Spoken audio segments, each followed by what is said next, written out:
Hey there, everyone. Welcome back to another episode of Fantasy for the Ages, the show where Father, that's me, Jim, and my son Zach get together and talk about fantasy, science fiction, and other nerdy things that we enjoy. This is a Just Jim episode. It's just me around here today as I'm coming at you with a quick take episode, volume 2 of my series of little known books that you might like. If you enjoy this episode, be sure to like the episode. Just go click that thumb down below. We hope you'll subscribe to our channel if you haven't yet, leave comments down below, and check out all the other ways in the show notes that you can connect with us. Social media, Discord, email. We love hearing from people, and we always interact.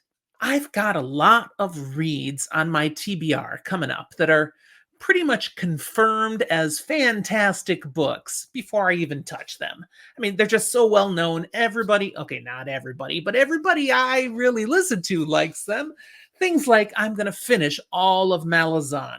Now I'm on book 4, so I got a lot of those books sitting there.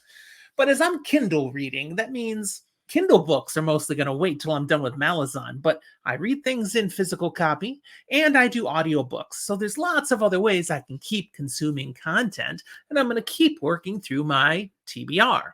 Some of the great reads coming up include a number of Stephen King reads, because I'm working through the ones I'd never yet done. So in the near future, I see on the list, working in order, Duma Key, 11/22/63, The Wind Through the Keyhole. Now that's a novella of the Dark Tower series. I've read that series, but I never did this novella.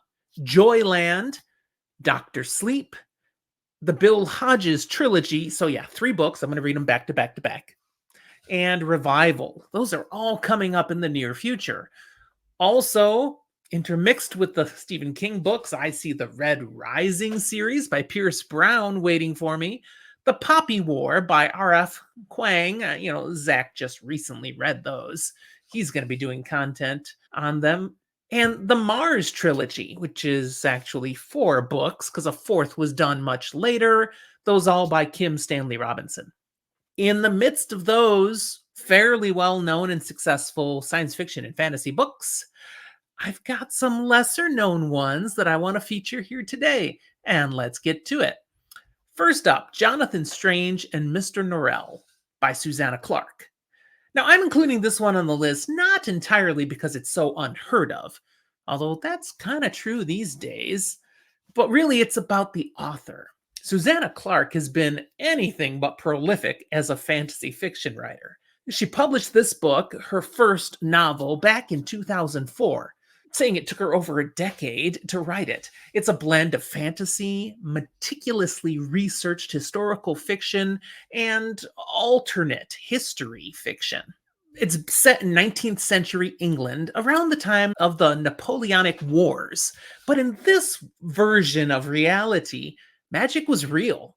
And while it had mostly faded away from use at the time of the writing, in England, there's one last practitioner, a magician who's making quite a splash, Mr. Norrell. Until a second one shows up. Yeah, Jonathan Strange. And then suddenly there's conflict that makes the Napoleonic Wars look like a mild disagreement, because these 2 magicians could not be more different from each other. Now, the book was a smash success, I understand, both commercially and critically successful. It was Time Magazine's 2004 Best Novel of the Year. Not fantasy novel, best novel. And it went on in 2005 to win 5 major literary awards. The Nebula Award for Best Science Fiction and Fantasy Novel, World Fantasy Award for Best Novel, Locus Award for Best First Science Fiction and Fantasy Novel, Mythopoeic Award for Adult Literature, which used to be for Best Fantasy, and then they changed it. I guess adults like fantasy, and the British Book Awards Newcomer of the Year Award. And then Susanna Clarke wrote no other books. A few short stories along the way, but that was it until 2020. It took her 16 years to come out with another fantasy novel, Piranesi. And that's also on my TBR. It also was highly successful commercially and critically. All right. Second thing I'm featuring here, Trackers Season 2, the New Frontier trilogy by Nicholas Sansbury Smith, and Anthony J. Melchiori. Now, I previously enjoyed the 4 books of the original Trackers series written just by Nicholas Ansbury Smith. It focuses on Americans trying to survive in the face of a massive nationwide EMP strike by the North Koreans that knocks out anything that relied on electricity. It's a thrilling series that poses plenty of what-if scenarios. Now, coming up on my TBR is the follow-up New Frontier trilogy. It continues the story of that original group of survivors, but it's 2 years later, sharing their part in the recovery of the United States. Because while things seem to be mostly going good in the recovery, it's kind of a boring story. If everything just goes great, you know things aren't going to go easy. There's going to be conflict. I'm going to check it out. Next up, Dying Days. 12 books, plus a short story collection that's kind of a prequel anthology by Armand Rosamilia. I'm just finishing up United States of Apocalypse, a trilogy that I featured in my first episode of Little Known Books You May Like. This introduced me to the apocalyptic writing of Armand Rosamilia, who collaborated in writing United States of Apocalypse with one of my favorite authors, Mark Tufo. Rosamilia has plenty of other work out there, but his premiere series appears to be this Dying Days, which features as the lead focus character Darlene Babich, who is the character, one of the main characters ported into this team up with Mark Tufo for United States of Apocalypse. So I know Darlene now, and I'm happy to have more stories that involve her. Now, Dying Days fits right into the more traditional zombie apocalypse preference that I do so enjoy. I'll expect to be able to plow right through these books. You know, they're just brain candy. You see what I did there? Zombies, brain candy. Come on, give me it. Okay, next, the Supernova EMP series. 4 books by Grace Hamilton. Returning back to the aftermath of an EMP and the havoc it can wreak on society, this series features the laws of science apparently being the bad guy, as the EMP is planet-wide, not just a strike at the US, and it's caused when the nearest star to Earth goes supernova. Well, second to nearest. I mean, the sun is the nearest, and that's a very short story. But out there, supernova generates a massive EMP wave, and it sweeps through the solar system. It knocks the Earth back to the Stone Age. Unfortunately, it's not just electronics that are impacted by this such high power EMP. People have been affected as well, and those impacts slowly become more and more known. That's where the story gets its real conflict and interest.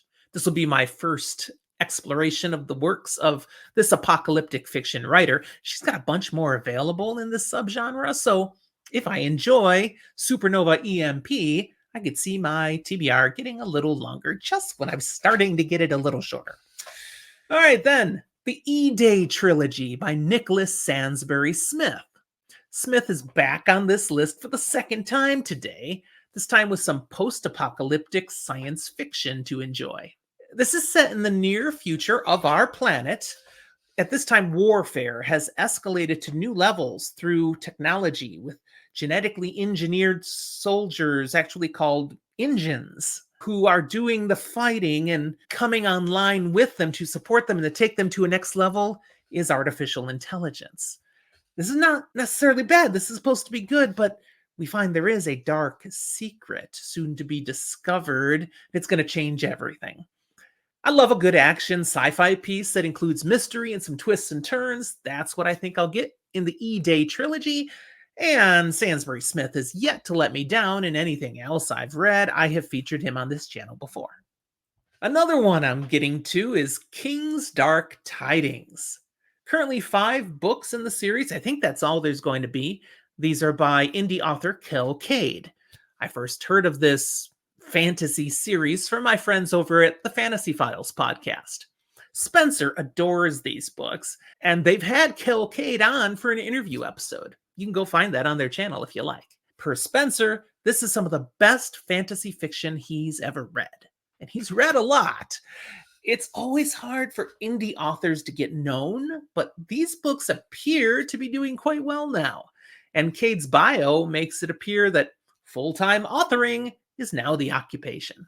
The books appear to be the story of Rezkin, a young warrior raised and trained in complete seclusion from the rest of the world, and his experiences when this secret fortress that has been his home for as long as he's known is attacked and destroyed, along with everyone and everything he has ever known. So he's left to head out into the world with some very dangerous skills, but with huge gaps in his knowledge about how the world works. And he's going to seek vengeance for what was done to him and his, and at the same time, just try to survive, stumbling along through a world that makes no sense to him. So, looking forward to Cade's King's Dark Tidings. The last series I'm going to throw a mention out to is Galaxy's Edge, a 38 total book series.